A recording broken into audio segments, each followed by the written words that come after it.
Well, you wanted it, you're gonna get it. At the end of my Significant Other review, I told you that if you wanted, I'd review another album. One that sucked a whole hell of a lot worse than Significant Other did. Well, I'm gonna do that for you today. And surprisingly, I don't have to go very far. In fact, I don't even have to go outside the realm of this band's discography. The very next album that Limp Bizkit put out was entitled Chocolate Starfish and the Hot Dog Flavored Water. It was released in 2001.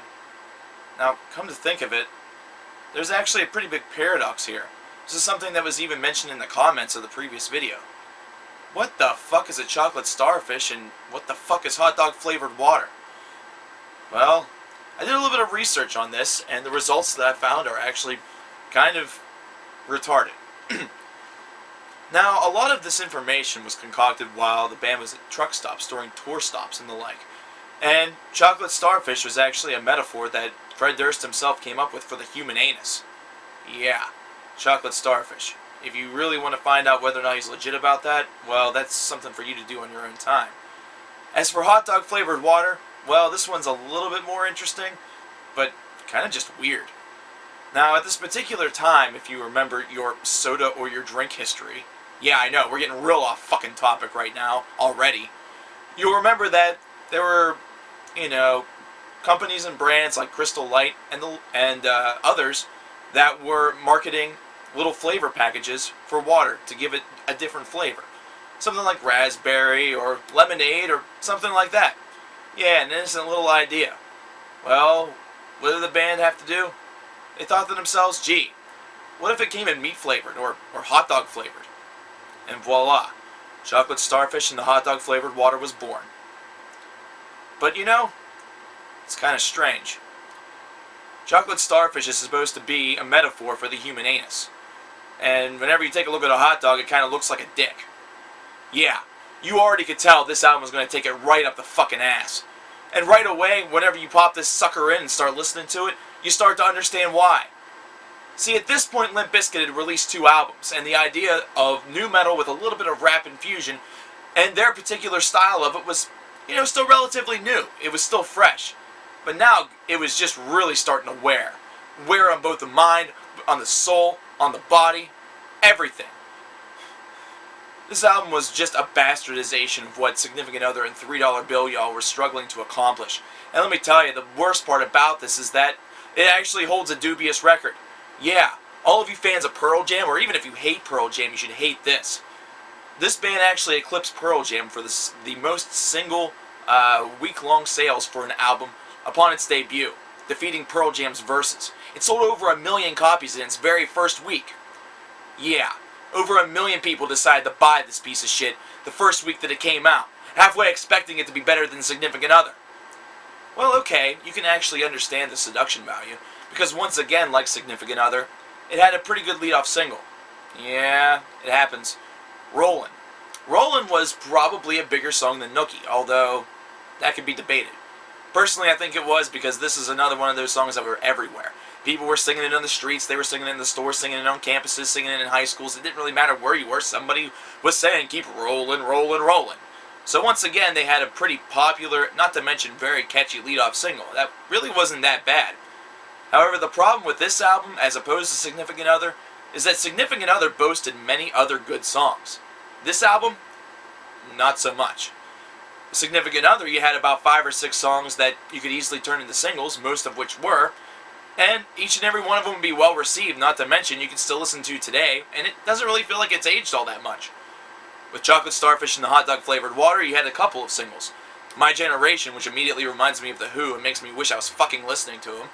Rollin', and My Way. My Way was probably the latter single, and probably the last single besides one I'll get to later that had any sort of radio airplay that was significant, not to mention was pretty successful. In fact, it was so successful that it was used by the WWE for one of their pay-per-views to set it up. So this band definitely had a lot of lasting power.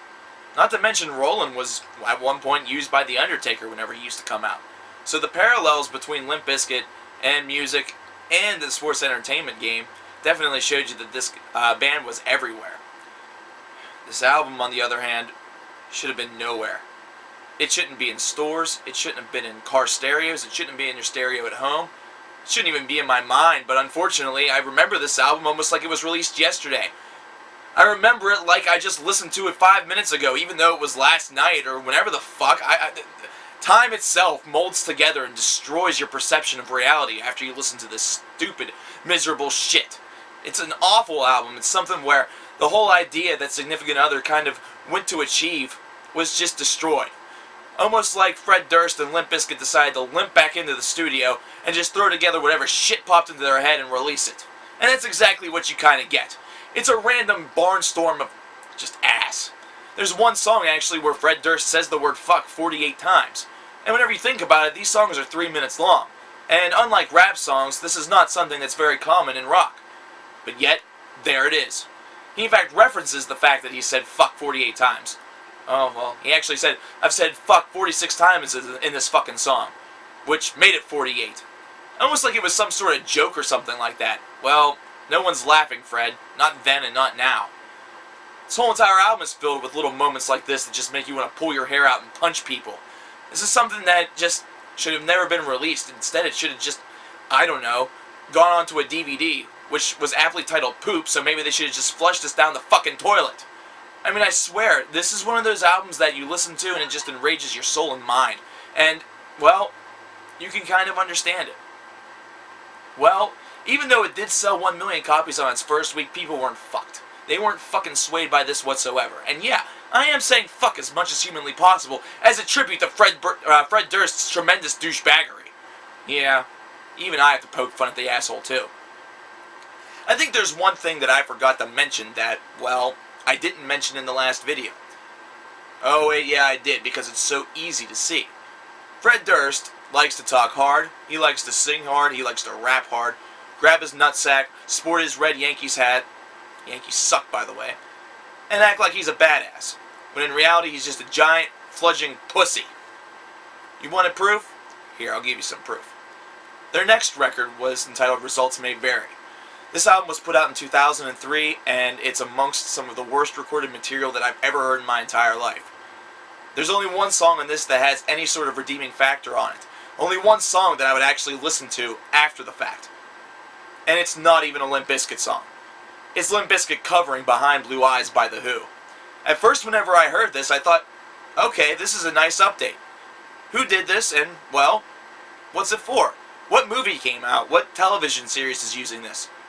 Well, I found out that Limp Bizkit was just using it for their own personal gain on the album. And believe me, this is the only thing that makes Results May Vary even a redeemable listen. How bad is it? Actually, how bad are both these albums? It's very easy to see.